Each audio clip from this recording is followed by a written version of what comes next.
Halo semuanya, selamat datang di podcast Hukum dan Kode Etik Pariwisata. Pada kesempatan yang berbahagia ini, saya, rekan saya, serta narasumber yang telah kami undang akan sedikit membahas mengenai topik yang telah menjadi perbincangan hangat di masyarakat di Bali, khususnya di daerah Canggu, yaitu mengenai overtourism. Nah, betul banget Unan. Bahwasanya pariwisata memberikan banyak sekali dampak bagi perekonomian yang ada di Bali. Namun, pariwisata bisa menjadi hal yang sangat bertolak belakang apabila tidak dikelola dengan baik. Nah, jadi pada kesempatan kali ini kita akan membahas fenomena tersebut dalam sudut pandang hukum dan juga etika. Tapi sebelum kita membahas lebih lanjut mengenai overtourism, ada baiknya kita memperkenalkan diri terlebih dahulu. Perkenalkan, saya Ananda selaku host serta rekan saya Raja sebagai co-host.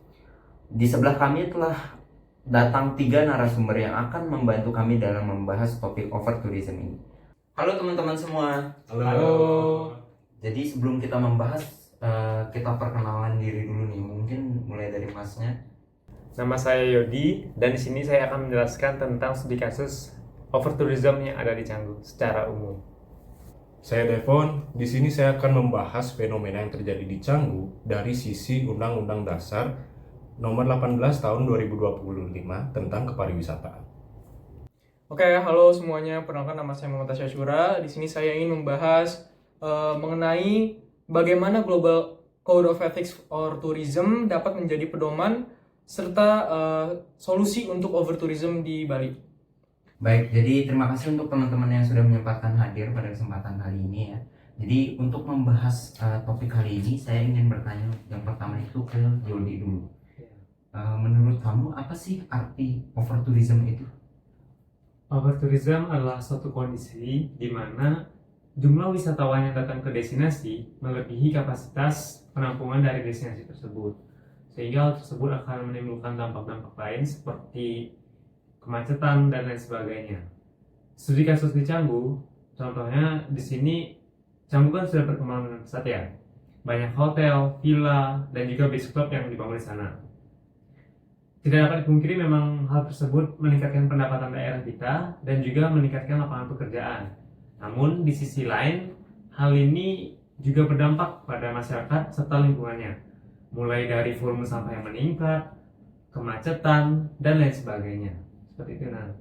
Jadi, tidak perlu didengar, bisa dikatakan bahwa pariwisata juga memberikan manfaat, namun pariwisata juga memberikan banyak sekali masalah apabila tidak dikelola dengan baik. Apakah itu benar? Nah, itu benar banget tuh. Pariwisata yang tidak dikelola dengan baik akan membunuh dirinya sendiri, seperti itu. Oke, jadi itu dari segi definisi umumnya ya. Ya, secara umum seperti itu. Selanjutnya saya ingin bertanya kepada Devon. Dari segi hukum, bagaimana sih Undang-Undang Nomor 18 Tahun 2025 memandang masalah overtourism ini? Oke, kalau kita bahas secara hukum ya, ini agak serius dikit. Fenomena di Canggu, kalau kita lihat dari sisi hukum, di Undang-Undang Nomor 18 Tahun 2025 ditegaskan bahwa suatu usaha pariwisata itu harus berjalan secara berkelanjutan, yang kita ketahui sebagai sustainable tourism ya, kalau orang-orang tahu, orang-orang pariwisata. Dan usaha pariwisata ini tidak hanya harus berjalan hanya melihat dari aspek ekonominya saja, tapi kita harus melihat aspek-aspek lainnya. Kita harus melihat dari sisi budaya, kemudian kelestarian lingkungan di suatu destinasi wisata, dan kesejahteraan sendiri dari masyarakat di suatu daerah tersebut. Kalau kita lihat dalam konteks Canggu, pemerintah harusnya memiliki tanggung jawab dalam mengatur pembangunan usaha wisata yang ada di sana agar tidak memberikan dampak negatif terhadap masyarakat di Canggu. Seperti itu. Nah, jadi gini, Fon, sesuai dengan statement kamu, kalau pembangunan bertambah tanpa adanya memperdulikan daya tahan lingkungan, apakah itu tetap bertanggung jawab dengan tujuan undang-undang? Ya, setuju banget, karena salah satu tujuan utama dari Undang-Undang Dasar Nomor 18 Tahun 2025 sendiri yakni menciptakan pariwisata yang berkualitas serta berkelanjutan. Selain itu juga pariwisata ini harus memberikan manfaat kepada masyarakat lokal dan bukan justru memberikan efek buruk gitu ke masyarakat lokal itu sendiri. Oke, jadi isi UU nomor 18 tahun 2025 itu membahas soal pariwisata tuh harus berkelanjutan gitu ya. Benar sekali. Baik, untuk yang terakhir aku pengen nanya ke Asya nih mengenai bagaimana sih GCET memandang permasalahan atau persoalan ini. Oke, jadi GCET atau Global Code of Ethics for Tourism merupakan pedoman etika yang mendorong perilaku pariwisata atau pengusaha pariwisata untuk bertindak secara lebih bertanggung jawab. Wisatawan harus menghormati budaya lokal, menjaga kebersihan. Pelaku usaha juga jangan hanya mengejar keuntungan, namun juga memperhatikan dampak sosial dan juga lingkungan yang dari tempat usaha itu.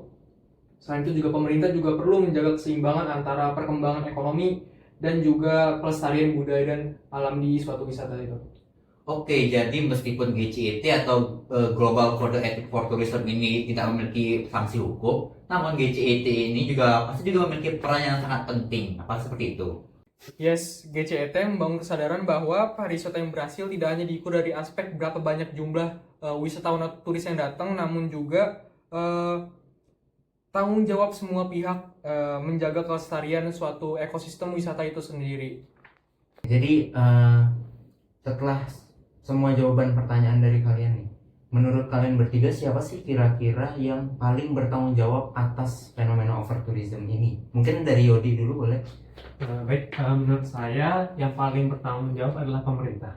Karena pemerintah merupakan pemangku kebijakan yang memiliki peranan untuk merancang dan menerapkan undang-undang tentunya. Jadi pemerintah merupakan orang yang paling bertanggung jawab dalam hal ini. Seperti itu. Oke, karena peranannya paling banyak tuh ya. Iya, seperti itu. Selanjutnya mungkin pendapat dari Devon boleh? Setuju banget sih yang dibilang sama Yodi, karena kan tanpa adanya regulasi yang dibuat oleh pemerintah, nah sekarang kita masuk ke ranah pariwisatanya. Karena ada regulasi dari pemerintah, maka para pelaku usaha ini dapat membuka usaha wisata. Dan itu para pelaku usaha ini tidak kalah pentingnya juga perannya, karena mereka lah yang membuka usaha wisata tersebut gitu.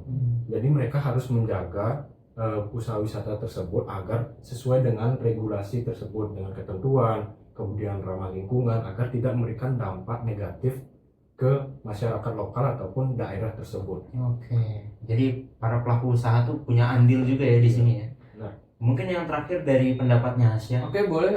Kalau menurut pendapat dari saya sendiri, semua pihak itu bertanggung jawab memiliki tanggung jawab yang sama dalam menjaga lingkungannya, yaitu dengan cara melestarikan lingkungan, mengelola sampah, menjalankan bisnis dengan cara yang ramah lingkungan, dan juga menurut saya juga kalau misalkan hanya satu pihak saja yang berusaha untuk menjaga lingkungan, suatu lingkungan itu nggak bakal terjaga kalau misalkan cuma satu pihak doang yang menjaga lingkungan. Jadi perlu kerjasama juga.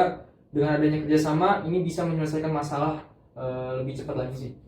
Oke, jadi dari jawaban kali ini nih, apa sih solusi yang paling realistis untuk menyelesaikan masalah-masalah yang ada saat hari ini? Kalau dari saya, solusi yang paling realistis adalah Pemerintah memantau pembangunan akomodasi baru di kawasan tersebut. Selain itu juga pemerintah perlu menyediakan alternatif destinasi lain agar kunjungan wisatawan lebih merata. Seperti itu. Kalau dari aku sih udah benar yang dibilang Yodi, tapi ada satu hal yang harus ditegakkan juga, ini peraturan ya, yang dimana para pelaku usaha ini kadang sedikit nakal ya, karena mereka usaha wisata, ada beberapa usaha wisata mungkin tidak benar gitu dalam pengolahan limbahnya yang akan mencemari lingkungan, yang memberikan dampak negatif ke nggak hanya masyarakat lokal tapi daerah wisata tersebut. Makanya penting banget untuk diketatkan lagi untuk regulasi setiap perusahaan wisata ini agar para pelaku usaha ini lebih bijak dalam mengelola usaha wisata mereka. Oke. Langsung, jadi kalau menurut saya sendiri, sebenarnya pendapat dari Yodi dan Devon itu udah cukup bagus. Cuma saya di sini sedikit menambahkan kalau edukasi mengenai responsible tourism itu juga jangan sampai terlentarkan. Itu juga salah satu hal yang paling penting. Pelaku usaha juga harus mengurangi penggunaan sampah plastik sekali pakai, menghemat air, melibatkan masyarakat dalam kegiatan bisnis. Dengan menerapkan beberapa saran dari kami, menurut saya juga pariwisata di Canggu akan berkembang secara berkelanjutan. Kami berharap dengan adanya peran dari pemerintah, pelaku usaha, masyarakat lokal, serta wisatawan, Canggu dapat kembali menjadi wisata yang berkelanjutan serta berkualitas. Nah, oke, mungkin itu akhir dari sesi podcast kami. Terima kasih telah kepada narasumber sudah datang di podcast kami. Kami tutup podcast ini dengan selamat tinggal. Selamat tinggal semuanya. Wih,